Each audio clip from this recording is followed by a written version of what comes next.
So far in our program, we have focused on the challenges and opportunities for women digital news entrepreneurs. Now we turn our attention to the Intrapreneurs, leading digital innovation within established media organizations. Leading our discussion is Amy O'Leary, a true intrapreneur who is perhaps the most widely known for her role in crafting the New York Times Innovation Report. Recently, Amy made the transition from the Times to Upworthy, where she is editorial director.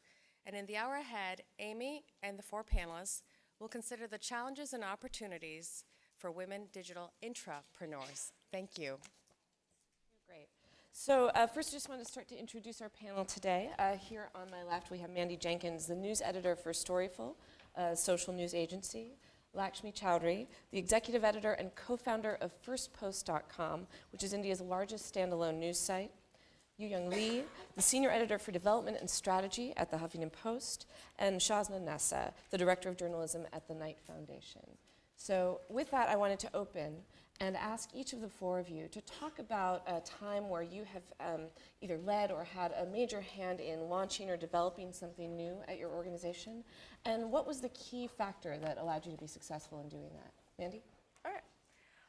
Well, for me, and I'm going to try to pick one that's kind of a little bit old school, because I have a feeling these guys have some newer ones. But one of the first things I ever had a chance to do in that kind of world was way back in 2007. I was still working in newspapers. I was working at the Cincinnati Enquirer, and I thought we should be getting more involved with social media, which at the time for daily newspapers in the Midwest was kind of like a crazy idea. And I'm much more of a ask for forgiveness instead of permission kind of person, and that served me pretty well so far.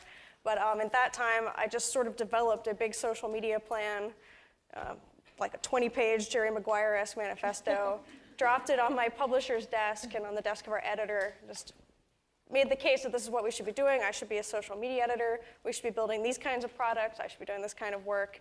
And it was shocking to me at the time, but they actually bought it.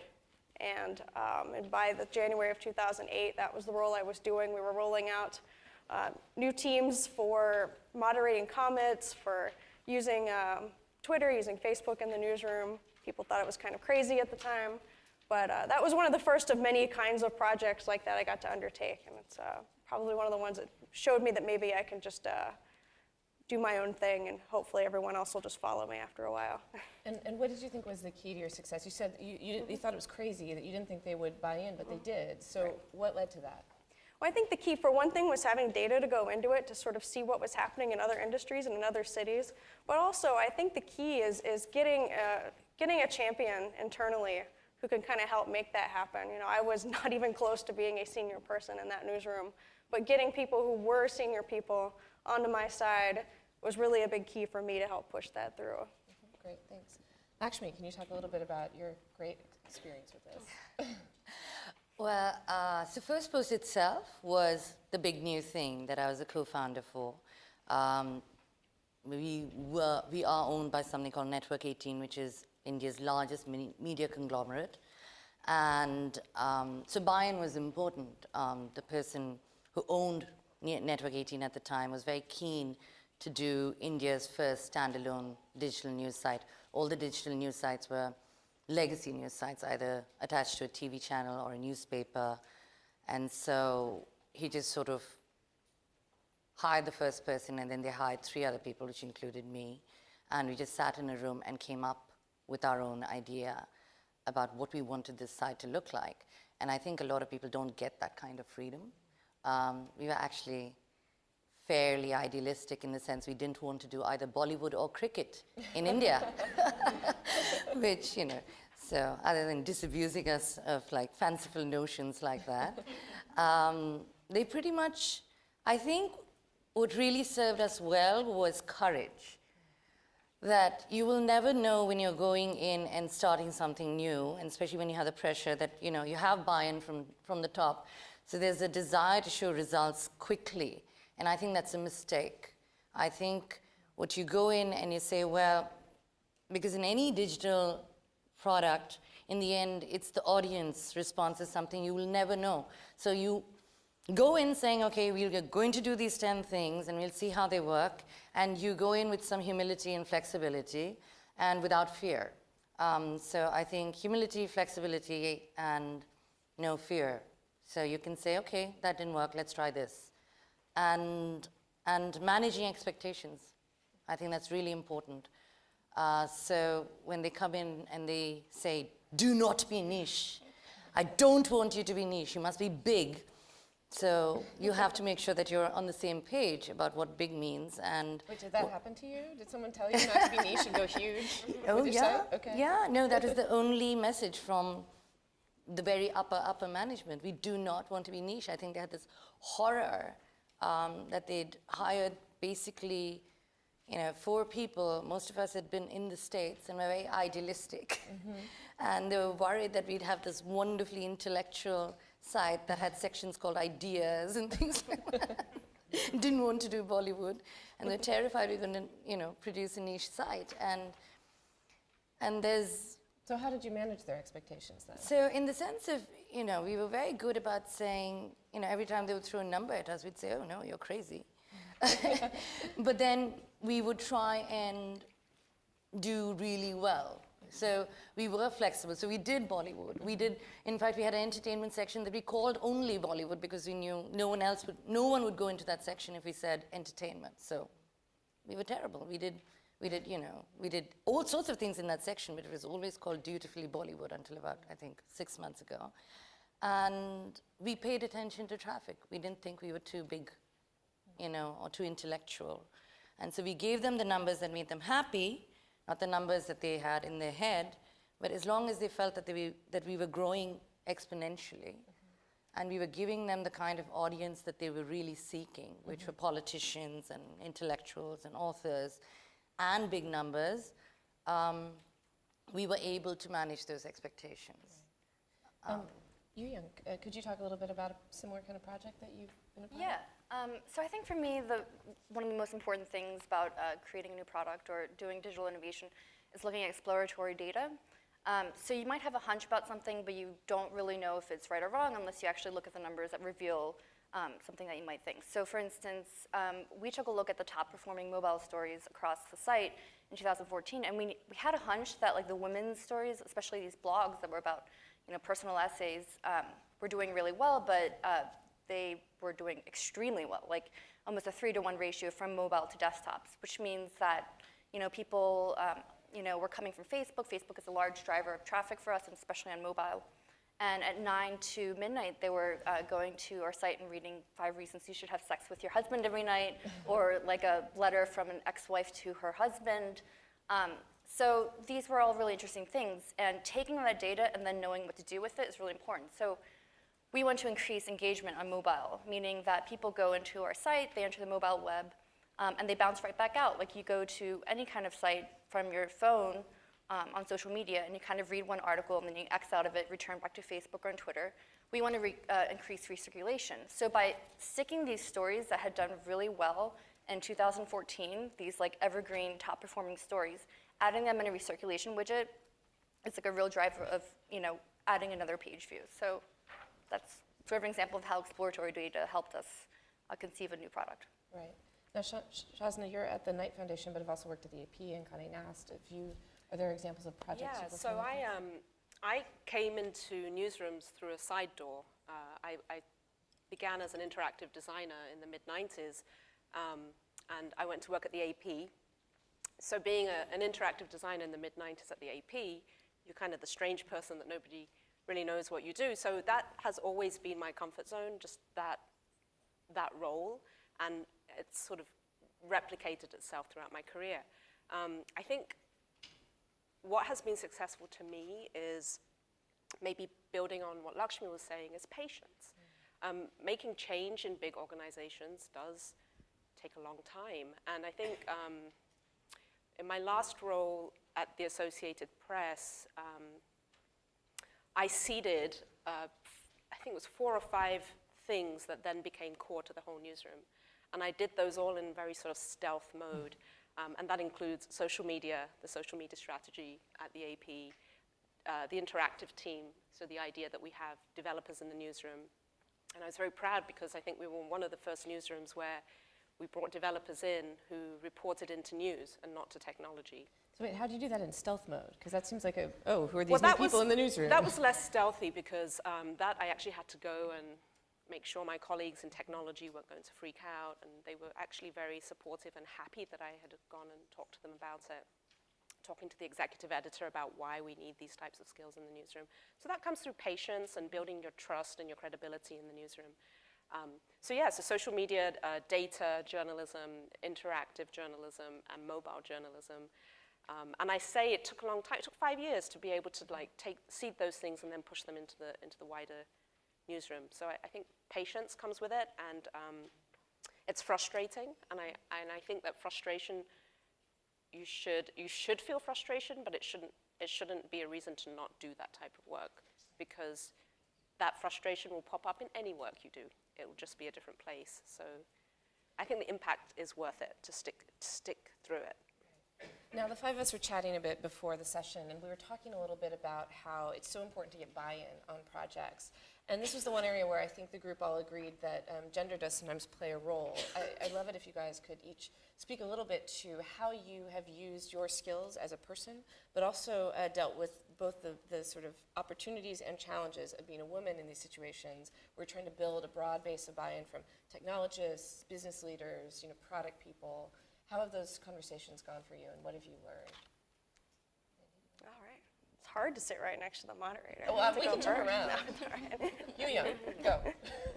Well, I actually haven't had that many challenges as a female person working in the newsroom, just because I think that I work in product, and it's very easy for me to have these close relationships with the engineers. Also, I work at the Huffington Post, which is owned by a woman, so I think that people are very sort of respectful of being a female gender. I will say though, and I think we talked about this before, that there's already, I think, a great interest in female sort of leadership in sort of these other kind of social media sites like Pinterest, Twitter, Facebook. I think we talked about how they were so female dominated. So having the understanding as a female and knowing what that behavior is has been really powerful and helpful for me when I'm trying to pitch products and get them made. Mm-hmm. Lakshmi, you had some interesting thoughts. Yeah, so we've just been bought in March, last May, by Reliance. So Network 18 was bought by Reliance, and Reliance owns, I don't know, half of India. They own everything from coal to supermarkets, but they don't, so we are their first major media acquisition, and they bought us with their spare change.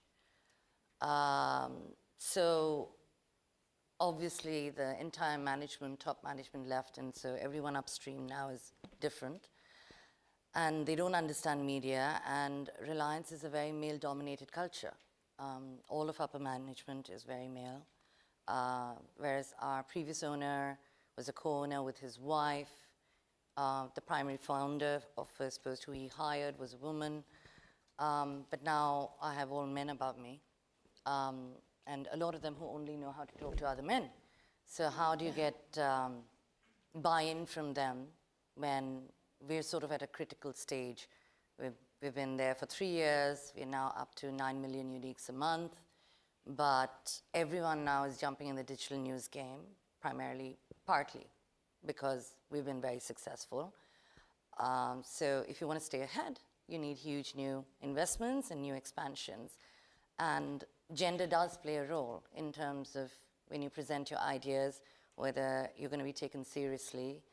And part of it is patience.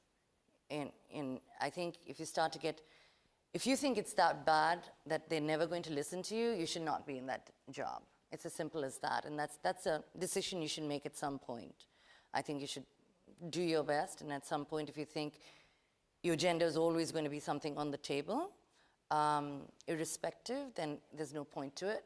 But I think with a bit of patience and being able to learn to talk that language, I had to learn to talk Reliance language, which is about revenue, which is about product. When they say impact, they only mean traffic. When they think success, they only think money.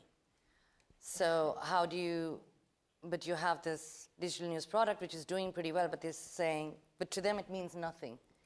So I think I'm still learning, to be really honest, I'm still learning. It's been since May. And I'm getting to the point where I don't take it personally. And I think they're learning not to take it personally when I say, no, no, no, we need to do it like this. And they don't sort of bristle and say, no, you're a woman and you're much younger than me and you should be listening to what I'm saying to you. So I think it's a process, and I think if you hang in there and you learn to speak their language, I think they also start listening to you. Now, I saw a couple of you nod when Lakshmi mentioned language, and this notion of, now instead of just dealing in a newsroom with other journalists, we're all dealing with product people and technologists, and business side people are really focused on revenue questions. Can you talk a little bit about how you've learned to translate between these different groups, and how you work with a group that might be as different as an engineering group, maybe? Sure. Actually, I was going to respond to the first question around, I don't think my gender has explicitly prevented me from doing the things I wanted to do. I do think being British has, though. I remember one day my boss taking me aside and saying, I'm very grateful for him for doing this, but saying, Shazna, you grew up in the UK and people talk differently over there and you act differently, and in meetings you behave differently. It's not working here. What wasn't working?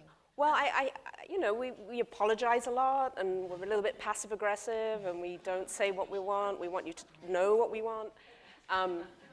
So I really had to work on that, and so that was super interesting for me. And it was and I'm really, really grateful he told me this, because then I could address things in a much more blunt, open way, and not worry about this way that I was brought up.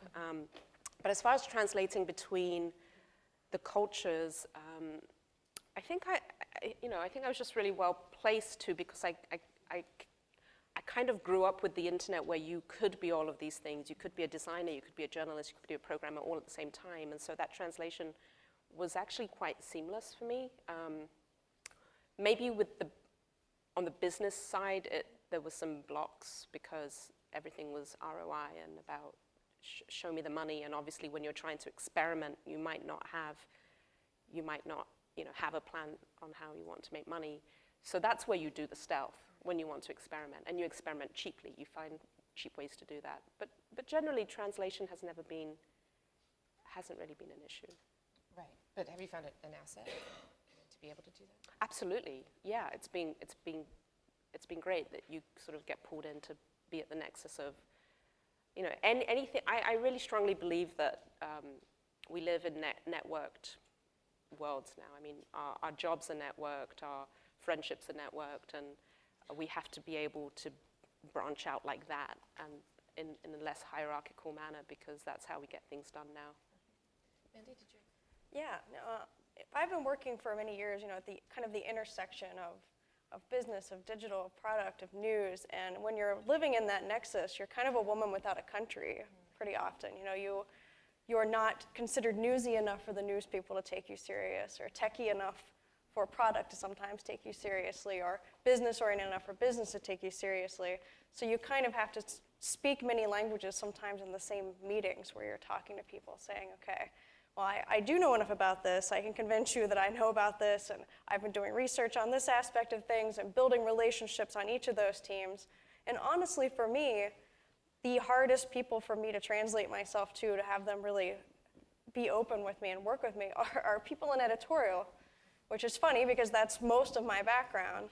But the last company I worked for, Digital First Media, I was in Project Thunderdome, and our big initiative was pushing a lot of new digital and social initiatives out to many print newsrooms, traditionally print newsrooms across the US. And it was constantly a balance of how open can I be with you about what we're doing. I want to be able to train you, I want to be able to help you, I want to be here and be an asset. I don't want to come in here and be this, what you see as a millennial know-it-all who has no background in news, even though I've been a reporter, I've been an editor. I did once see a newspaper get pasted up. Does that count? That counts for something. Before we started to have Quark Express, that was a thing. But I think that you have to kind of constantly prove your bona fides when you're working in that kind of intersection of, you can take me seriously, I take you seriously, and it's really a lot about listening, but it's also about kind of having to almost carry your resume around. Say, no, look, I know how to do these things. And I think that is a real challenge for anyone who's kind of trying to work across those mediums. Well, so when you're talking about, sort of being taken seriously and having authority in these different areas, what skills do you think are most needed today in a digital news operation? I mean, I think for a long time people have talked about, oh, should everybody learn how to code, right? Like, what do you guys think are the real skills that you need, not just to participate fully in a digital newsroom, but ascend as a leader? I would say that a good one that I run into constantly is lowercase p project management. Really being able to just know how to conceive of a project, conceive of what you want to be doing, put out the steps to execute that, and pulling together the right team to make that happen. I think that's the skills that's going to serve in any kind of role, whether you're in programming, whether you're a product person, whether you're an editorial person. I think those are the best skills, and honestly what is missing so often. A lot of people have ideas, but not necessarily how to make them happen. So I'm now in charge, so which means, I have, so I came in, obviously, in charge just before the bloodbath, and then there was the bloodbath. There's a national election, there's a bloodbath immediately after. And everyone upstream had disappeared. So I was very new, and I found what really helped was to be able to, so I had a sales head, I had a product head, I had a tech team, I was suddenly running tech meetings, and I had editorial. And I think what I found the most useful skill I've discovered about me is I'm okay saying, okay, I don't understand this, why don't you explain it to me, right? I think that there's a fear when you're in charge that you feel like you should know everything and have all the answers, and I think it's okay not to know. And I think your product head actually appreciates it when you say, okay, I don't understand why you are recommending that. Can you break that down for me? And I think in that process of him breaking it down for me and me coming back at him with my editorial concerns, and I think both of us learn, and I think it becomes a really enriching relationship. And the same thing with, I'm not afraid of my sales head, my revenue head. And I don't treat him as this hostile. I think in an earlier panel, someone was talking about the Chinese wall. And no, and I think, where he knows where my concerns are, and I understand his concern, and I take him seriously. His job is to make money, and it's an important role. So I think, humility and communication really helps. Yeah, I agree with Mandy a lot about project management. I think really being fluent in other languages and knowing, who to approach for what is extremely important when you're trying to orchestrate something new. For me, I think another thing that's really important is being curious and being agile enough to try out low-cost experiments that can then inform something else. So I don't know if any of you guys use the mobile app Yo, but it's this really funny mobile app where initially you could just send Yos to your friends and send them really annoying messages all day that just say Yo. They've since changed it so you can send out a link. And so HuffPost is on Yo, and we experiment by sending out recipes every day, just around dinner time, about 5 p.m. And what we found was that the click-through rate was actually higher on these Yo mobile messages than they are on newsletters. And so this is something that could inform us and say, hey, well, maybe we'll take this and send out push alerts from our own app. And it was a really sort of a low-lift experiment in testing out a new idea. So I think just always kind of having your eye out. Snapchat Discover just came out this week. I think a lot of people are excited about that. Yeah. I think one thing I appreciate in really good leaders is their ability to recruit and always be recruiting. And I say that because I hear too many times the reason why there isn't enough diversity is because, well, it's the pipeline's fault. And I think if we can't find those people, we need to be making those people. We need to be bringing those people in and making them. So I think that's a really strong quality that you go the extra mile. I spent a lot of time going to all kinds of meetups to try and find people because they weren't applying for these jobs. And a lot of companies leave that to HR to do or wait for resumes to come in, but I do think you have to be really, really proactive. And if you want a diverse team, each and everybody here needs to be always investing in conversations with people, whether not necessarily for a job that you have now, but one that you have in 5 years. And I think that's a great payoff. It seems like a lot of ideas get stalled out or stuck in big organizations over a fight for resources. What have each of you done to be able to secure the resources you need to make sure your project succeeds? Maybe Lakshmi, you want to start?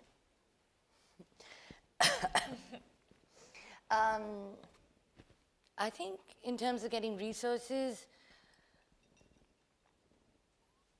I mean, to be honest, I think, so for right now we're in a sort of trying to push for the resources, and I think what has been good is that you have to sort of understand that, so Reliance cares about revenue. So he wants, the latest comeback is, well, I want you to tell me each quarter what you're going to spend and how much money you're going to make. And until you tell me that, you're not going to get money from us. Because that's how they justify it within that culture. And so I think you're not going to get resources unless you think seriously about revenue, which means editorially I have to think, I sat down with my sales head and I said, okay, how are we going to make money? And how is it actually going to help the editorial product grow? Rather than saying, oh my God, we're going to slap ads on everything, or we're just going to do sponsored content. So sit down with your product head and your sales head and say, okay, we have to make money, and how are we going to do it? And so I think you take the requirements for that the person who's funding you, you take them and you turn them into a creative opportunity where you can actually say, okay, how can I get to do interesting things while making money, or interesting ways to make money? Youyoung, do you ever have to fight for resources at the Huffington Post? Yes, definitely. Things definitely take a really long time. The honest answer to getting things done the fastest way is to get Ariana to push it forward. Having a champion stakeholder, that's and what you get her attention somehow, and there's sneaky ways to do that. Yeah, one or two, like, how we can get her attention. Something goes wrong, she's like, what is, I don't know. But yeah, I think another thing to actually getting things done is just never letting it go. Like, there are many ideas that float around. People, for whatever reason, sort of drops, it's not executed. The idea floats up again, and really being that person that says, like, every couple of months, like, hey, what are we doing about this? Look at how, like, this site is doing it, or this product has changed. These are further reasons why we should do it. I think just really being that persistent person and pushing it forward, like, is definitely what will, eventually make it happen if you're that annoying. Yeah, I think that the biggest blocker I've run into in almost every organization I've worked for has been being able to get access to product resources. When you have a project you want to build and you don't have those talents on your team, the chances are you're not going to be able to add people to your team. We work in news, let's not get crazy. You're not going to be able to hire anybody. But you want to be able to work with product people and have access to their talents, and I think that's been a huge challenge in a lot of the organizations I work for. At Storyful, we're actually really lucky to have a great product team that works as partners with us, which has been a huge change for me from my last job, which I'll be happy to get into later. But I think that the access there is a lot about not necessarily going around processes, but building relationships with individuals on product teams where you can say, how can I help make the justification for this? How is this change that I want to make, or this feature or this new product, how can you help me make the case to move this to the top of the priority list or move this further up? And I think that's, again, about kind of building those relationships to make that happen, which is something I'm pretty much constantly doing in my current role, just working with product to say, hey, how can we move this up your list? How can I show up? Can I just barge into your sprint meetings? Sure, why not? I'm going to do that. Let's make this happen. So. I have a flip question for Shazna on this, because at the Knight Foundation, you guys are one of the great grantors of resources to digital news innovation. So what kinds of projects do you think are worthy of resources? Well, I don't want to cut into the next panel where my colleague Marie will tell you about that. Excellent. However, I will say that one of the ways that I did get resources when I was at the AP was apply for Knight Foundation grants. Okay. And so that was an incredibly powerful thing, to be able to get the money from outside of the organization and make it work. I have something to add about the sort of getting things done. Like, I think a lot of it is also knowing what your site or what your news organization actually wants and is trying to achieve. So if you're trying to achieve more engagement on mobile, or you're trying to achieve higher page views on desktop, or if you're trying to increase ad sales, whatever the goal is, if you can somehow align your idea or product in tandem with that, I think you'll get ears listening to you. Right. Great point. I think we have time for maybe one or two more questions, and then we're going to open it up. Is that right with our timing?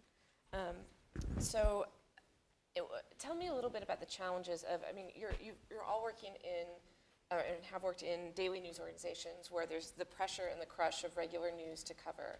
How do you also, how do you manage that smoothly and make sure that goes well while also building new things for the long term? Why not? I'll go first.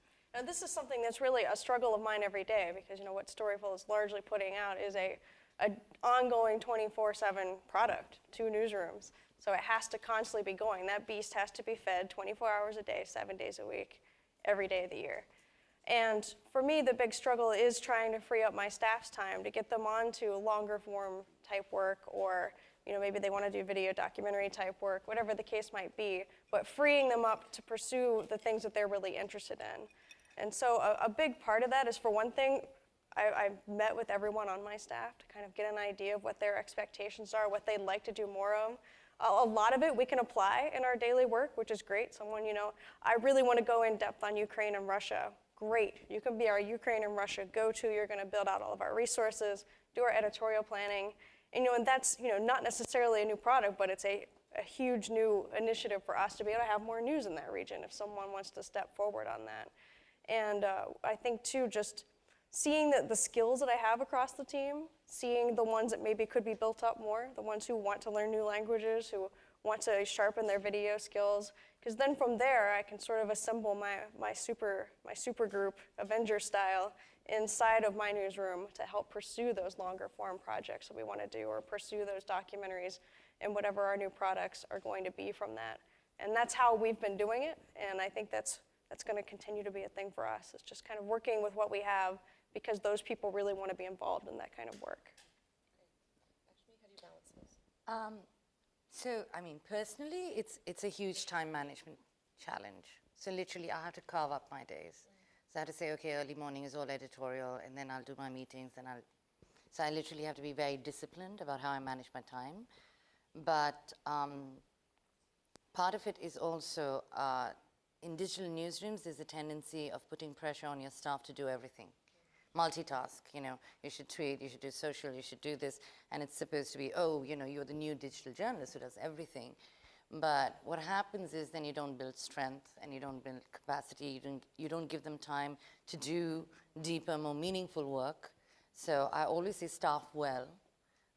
Make sure that everyone in your staff has enough time to be creative and do something really well that they care about,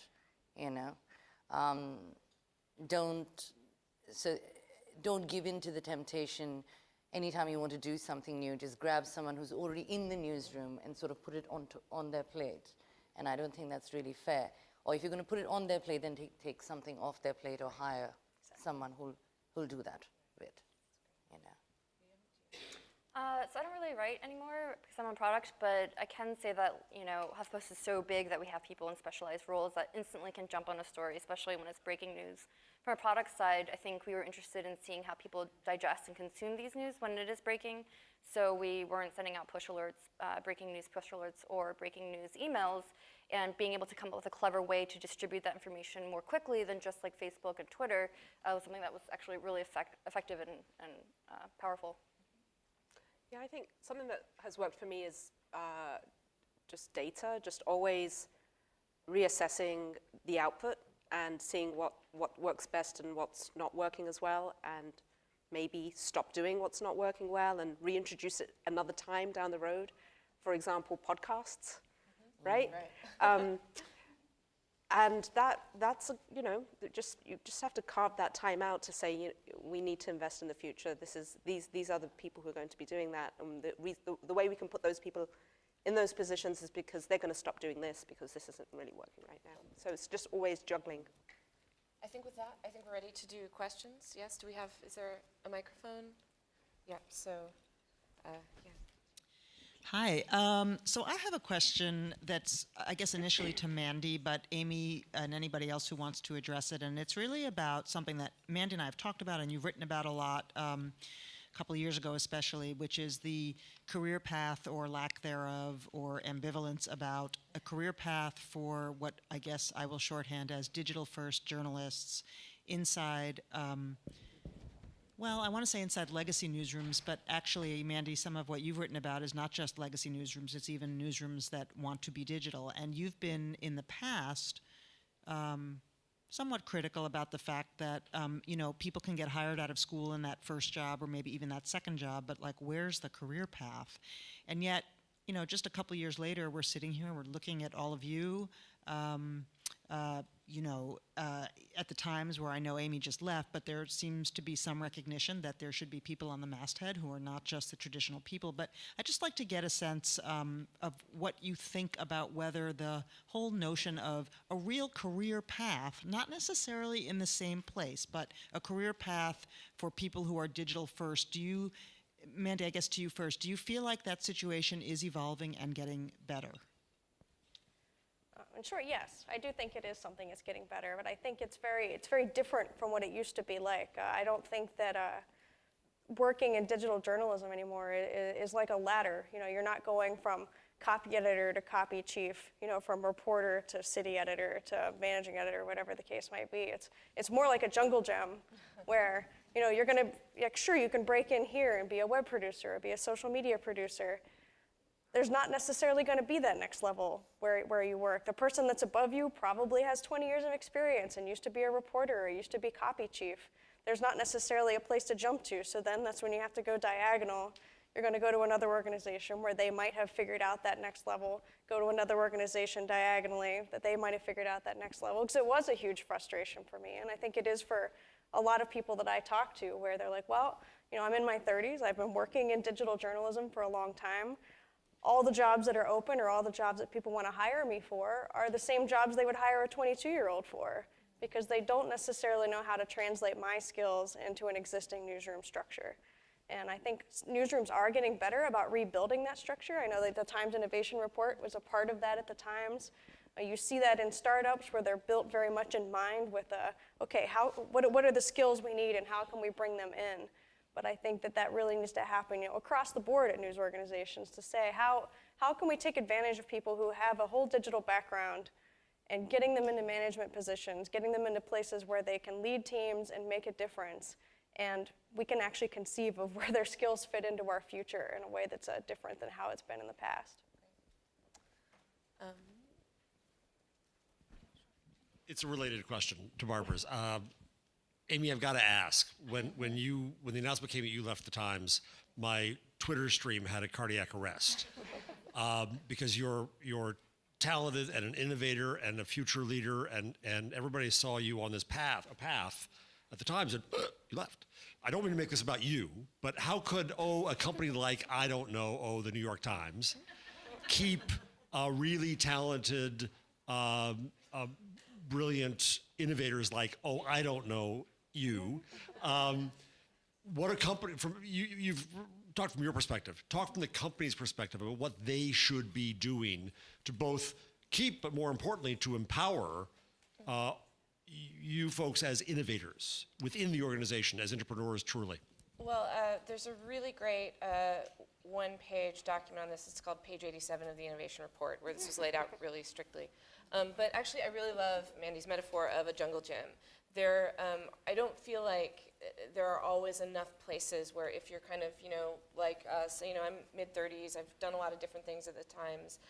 There wasn't really a place where I could be a leader with a big team right now, and that was probably going to take another 10 or 15 years, just because of, the way that I'm not an expert in certain things, like certain, parts of the news report. And the structure wasn't quite, ready for that right now. It doesn't mean that it won't be, and doesn't mean that it won't be soon. I was really encouraged that, the Times brought a 33-year-old with no newsroom experience, Alex McCallum, onto the masthead. That was a great move. I didn't have her expertise either. I'm actually in this other boat of being a generalist, And I think that's another tricky thing. It's not actually about being digital or young, but there's a great traditional HBR thing about the life cycles of companies. And digital, when it was a new thing, we could get in as generalists, and there was a lot for us to do. And now as the work is specializing, like I'm not particularly a social media expert or particularly an audience development expert. So for me, the right move was to go to a startup culture where the generalist expertise is more needed right now. Exactly. Yeah. No, and I could not agree more with that. I just have to jump in because I think that's very much that person without a country thing, is that if you are a generalist in an increasingly specialized world, you almost have to go somewhere small, which is the same thing I did too. But I think, to your point too, one thing I would add is I think every news company, like the Times or otherwise, needs to kind of wake up to the fact that they are no longer going to be the ultimate destination. I think that's really what a lot of the culture has been built on is, oh, everybody wants to work here and they want to retire here, they want to stay here. It's like, well, if you're not going to be in the right job, then they're not going to do that. I want to build on what both Barbara and Jeff have said, and kind of go back a little bit and say, as an educator, and I'm an educator, what are the skill set, the mindset we should be teaching our students at university to prepare them for these career paths? Is it technical? Is it entrepreneurial? I mean, can you be specific about the kinds of things we should be teaching our students? Two of you already mentioned project management, right? Would you agree with that? Or? Yeah, I don't really know how you can. I mean, project management is, I suppose you go to like study business, but I think it's really just having a fundamental understanding of all the different moving parts and who the key players are. I think that for students today, I think, not to piggyback on what you guys said, but being a generalist and know how to write, having your own Tumblr, for instance, is a great place to start. Like knowing how to do all the HTML. Like I don't think you need to know necessarily how to code and like create really fancy interactives, but I think you need to know a little bit. I think you need to know how to cut a video, be fluent with the social media networks, maybe do a little bit of Photoshop. It's kind of like dabbling with like a little bit. So if you wanted to, you could publish your own post and have it be pretty sustainable instead of kind of really just focusing on like one thing, which has traditionally been text. I think too, the expectation that they'll always be learning skills, and for them to know that, and that they can already start figuring out where they can find those resources, because it's not always going to be their organization who's going to be providing that training. I think a lot of it has to come from self-motivation. And I still go back to, if time at university is really good for learning how to think, to be critical thinkers in this, in this particular time when there's a lot of noise and a lot of stuff just swirling around. How do you know when something's true? Making sure that they're being really critical about all the information that they come across. Data, being data literate. And then just to know that once they get out in the real world, they're going to be on, some website learning how to do something once a week. There'll always be some way that they have to hack something, and I think that expectation is really crucial. And I would add too, a drum that I beat all the time, and I think it needs to be said to anyone who's an educator, we do journalism students a great disservice by not teaching them nearly enough about the business side, and not nearly enough about where the money comes from, how they get paid. I think that fundamental misunderstanding is kind of what got journalism to a dark place for a while, and I think that to succeed in the future, they have to understand that. They have to be comfortable with understanding that and having those conversations. So Harvard Business School has done some research about their alumni, and what they're now teaching their students is the whole concept of a gig economy, that there is no career ladders anymore out there for you. And the more that you are creative and more creativity and your skills of continuously learning and then doing these steps sideways and then up are the way to go, because when they did this research, most of the alumni from the school are not on a traditional career path. And there is no concept of retirement and saying, okay, I'm going to wait till I retire and then go do my vacations or whatever. It's between your gigs that you are going to take some time off and move. So there's a change going across the economy, across all sectors right now. I mean, who wants a career ladder? The job I want in 20 years hasn't been invented yet. Like, we don't know what they're going to be. So we've got about 5 minutes for one or two more questions. So is there anybody from this side we haven't gotten to? Okay. Anyone from the middle or right over there? read that LinkedIn data is indicating that most journalists are out of their job by 5 years, right? So after 5 years, that means that people who actually might be adapting and getting skills, et cetera, are leaving the environment that which really needs them. Is there any suggestions anyone wanted to address, like how you feel like within your organizations you're able to help sort of stop that bleed? Could you repeat that? I think it was a little hard to hear the last part of your question. Sorry, I'm just wondering whether within the organizations that you guys are leading, is there any thoughts you have on helping stop that bleed? I mean, for losing talented people who are just sort of kind of cutting their chops by 5 years, journalism, that's a pretty dire number, I think. I think so for example, I have a really talented executive news producer who's very, very good at what she does. She's so brilliant at what she does, so the temptation is to keep her exactly where she is. But she's going to burn out, and she's already burning out, and she's getting ready to leave. So I have to figure out what excites her and motivates her. And I think that's one of the things, too, that I think if there's teaching students how to sort of learn a bunch of new skills, I think employers or people in management situations have to learn a whole bunch of new skills, which is how your product is also driven by a human talent. So she's incredibly passionate about mobile. We need to go into mobile in a big way. So I'm going to just, sort of suck it up and move her to mobile, and she'll take charge of that, and she'll take lead of that, and I will find a new executive news producer. And because if she's not able to she's not going to do what she wants to do, and really talented people do not want to do the same thing all the time just because they're very good. They want to do something new. And actually that's a great opportunity for your publication, for your product, because it also grows the product in all these ways and where their interests are. Great. One last question? All right. Oh, okay. There you go. Hi, Alexis Gelber from NYU. I wanted to ask you about one of the sort of dispiriting things that we saw this morning was a chart about the representation of women in technology.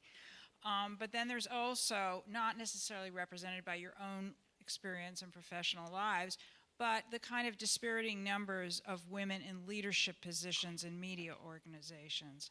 And that's a subject that you haven't addressed in this discussion, but is there something about these large media organizations that presents obstacles to women who might be leaders and innovators? I think that, honestly, a lot of what we've been talking about kind of lends itself to that. Keeping in mind, like looking at the trends of women coming out of journalism schools for the last 10 years, we're outnumbering men. We have tons of women coming out of school and tons of women in the digital media business. I mean, I think that if you were trying to put together digital expert panels, even if you weren't looking to get all women, I think there are just so many of us out there. However, at the very top of news organizations, they still don't know what to do with those skills. They don't know what to do with people who have non-traditional paths, which might mean leaving for a while and coming back. It might mean stepping back for a while and stepping back in.